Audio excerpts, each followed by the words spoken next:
It was raining the day she handed me the divorce papers at my mother's grave.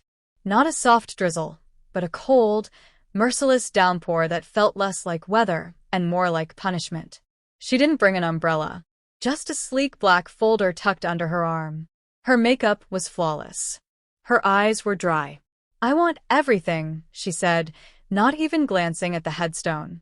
Through my tears, the name carved in stone, Margaret Steele, blurred into a memory. My wife, Claire, stood tall, chin lifted like she was addressing a boardroom rather than ending a marriage at a gravesite. "You're a worthless soldier," she added sharply. "You've always been broken. But at least now you'll be broke, too." I didn't argue. I didn't speak. I just signed the papers. She laughed, an actual laugh, like she'd finally broken me. "Giving up at last," she sneered. Without a word, I handed her an envelope. She frowned. "What's this?" "Your inheritance." I said nothing, just nodded. She tore it open with greedy hands, like it was a winning lottery ticket. Then she screamed. "Keep reading," I told her. The next page made her knees buckle. She dropped into the mud, makeup streaking for the first time. And as she knelt there, mascara ruined and rage shaking her frame, I remembered how we got to this moment. Claire used to kiss my forehead during the nights I woke up screaming. Afghanistan had taken pieces of me I couldn't explain, couldn't name. But she made me believe I was still whole. I came back with less money, no sense of purpose, but more love for her than I thought I was capable of. She loved that version of me.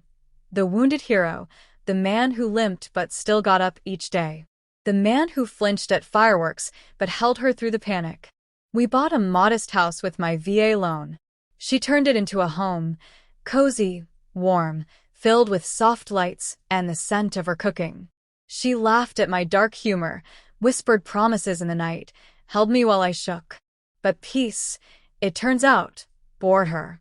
When the check slowed down, so did her affection. It started with little things. Late nights at work, new passwords, her phone always flipped face down. She said I was paranoid. Told me I needed more therapy. I listened. I tried. God, I really tried. But I saw the Uber receipts. The lipstick in the glove box that wasn't hers. A hotel key in the pocket of a coat she never wore around me. Still, I never confronted her. Not once. I just watched. Watched her walk in with lies on her lips and perfume that wasn't mine. Watched her drain our joint account while I pawned my father's watch to pay our bills.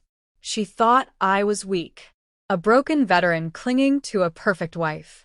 What she forgot was that I had been trained to wait, to observe, to gather intel, and to strike when the enemy felt safest. So I waited. 1 full year. While she played her part, I played mine.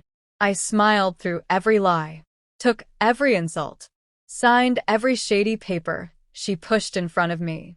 She thought I was unraveling. In reality, I was setting the trap. Legally, silently, impeccably. The house? It wasn't in my name. It was held in a trust created by my mother. Claire believed it was joint property. She was wrong. And the business she registered under my name to destroy my credit? I let her. Then I documented everything. Emails, texts, phone records, even voice memos. She never knew my burner phone recorded every conversation. The day before that stormy ambush at the graveyard, I met with my real attorney. "My actual lawyer?" he asked, a smile playing on his lips like he'd just seen the checkmate move in a long chess match. "You sure you want to go through with it?" I gave a single nod. So there we stood the next day, her holding her victory folder. Me with my envelope. She expected checks, deeds, maybe a life insurance payout. What she got instead was a certified letter from my mother's trust attorney, informing her that she was entitled to nothing. Attached was a complete record of her fraudulent transactions. A court summons for wire fraud, identity theft, and perjury. And on the final page, a photo. Her and the man from the Uber receipts. His face was circled in red.